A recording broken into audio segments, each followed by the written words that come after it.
Hey, this is Chris Poff, and you might know me from some of my websites and my mentoring and success training. And that's what I specialize in is in wealth creation and peak performance and helping people find true, authentic happiness. And what I want to bring to you today, I finished up my workout and I was looking at Yahoo, and there was an article there on the shrinking middle class. And so I'm actually going to turn the camera off and go to my computer, and we're actually going to go over that. I wanted to share that with you, and also maybe share some thoughts on what can be done about it, because I've been noticing it since October, I guess, of last year. More and more people were calling me saying, hey, I just lost my job, I just lost my business, I'm desperate, I don't have any money, I need to make money, what should I do? And so it's very prevalent, and so let me turn this off now, and I want to share that article with you and maybe some thoughts on that.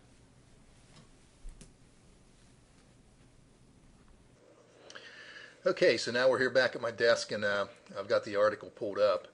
I just wanted to go over it real quick, and then we'll talk about what are you going to do now. So Yahoo put this out sometime this week, and I just keep thinking about it, and I had to do a presentation on it, a little video, because there's a lot of people out there that are really hurting. The middle class in America is radically shrinking, and here are the stats to prove it. And, well, the guy goes on to say, the rich are getting richer and the poor are getting poorer at a staggering rate.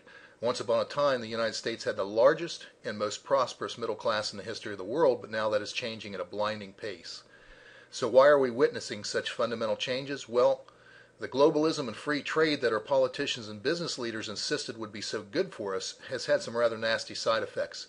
It turns out that they didn't tell us that the global economy would mean that the middle-class American workers would eventually have to directly compete for jobs with people on the other side of the world where there is no minimum wage and very few regulations. The big global corporations have greatly benefited by exploiting third world labor pools over the last several decades, but middle-class American workers have increasingly found things to be very tough. Now here's the stats, and this is why I just had to do something on this. 83% of all U.S. stocks are in the hands of 1% of the people. 61% of Americans always or usually live paycheck to paycheck, which is up from 49% in 2008 and 43% in 2007. 66% of income growth between 2001 and 2007 went to the top 1% of all Americans. 24% of American workers say they have postponed their planned retirement age in the past year. Only the top 5% of U.S. households have earned enough additional income to match the rise in housing costs since '75. Now here's the one that really gets me excited.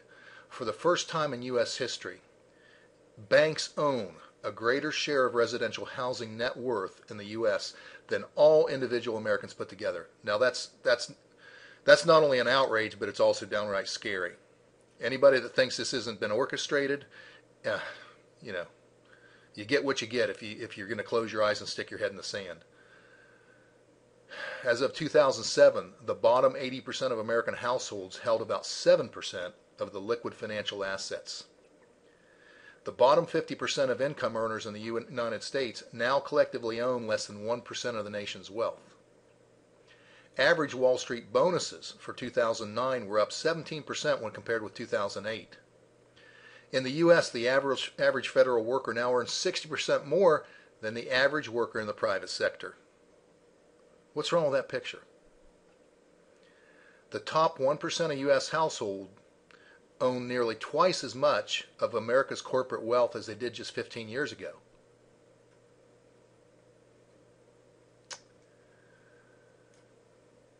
The top 10% of Americans now earn 50% of our national income.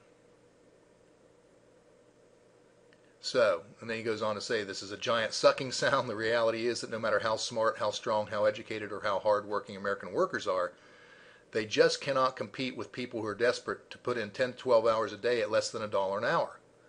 And it just goes on and on. So, here's a scoop. What are you going to do? I get calls from people all day long. I lost my job, I lost my business, I'm desperate, I need to do something, I'm willing to work, but what do I do? I'm down to my last $500 or I'm down to my last $50 or whatever. Well, question number one is, are you willing to look at the new economy and think outside the box, because that's what you're going to have to do. Number one, you got to get rid of your anger, and you've got to get rid of your blame. Are the guys at the top to blame for this? Yeah, I think so. Am I angry about it? Yeah, I get angry once in a while, and then I take a minute and take some deep breaths and say, boy, that does a lot of good to be angry at them and blame them. So once you're willing to stop the blame game, once you're willing to start looking at the new economy and say, guess what? This is the way it is right now. Just like back in the Great Depression, when there were millionaires and billionaires made back in the Great Depression. And those people that refused to give up, that refused to accept their situation, that's number one, is stop the blame. We all know who did it, but you can either sit there and be angry about it and say it's not fair and just rant and rave, or you can say, okay, that's the way it is. That's the new reality. Now what do I do? And what you have to do is learn the new way to create wealth. Learn how to think outside the box. So what I'm doing is, both on my chrispoff.com, which I just opened up, and also, let me show you another link where you can go to get this. Business Secret Giveaway. If you go here, I'm giving away the first part of my series, the 7 Secrets to Wealth Creation, which if you aren't thinking outside the box, you better start. And here's a good way to start. It will give you video 1 on the 7 Secrets to Wealth Creation. All you have to do is go to businesssecretgiveaway.com. So, and that'll take you to this page right here, which is Create Wealth Even in a Down Economy.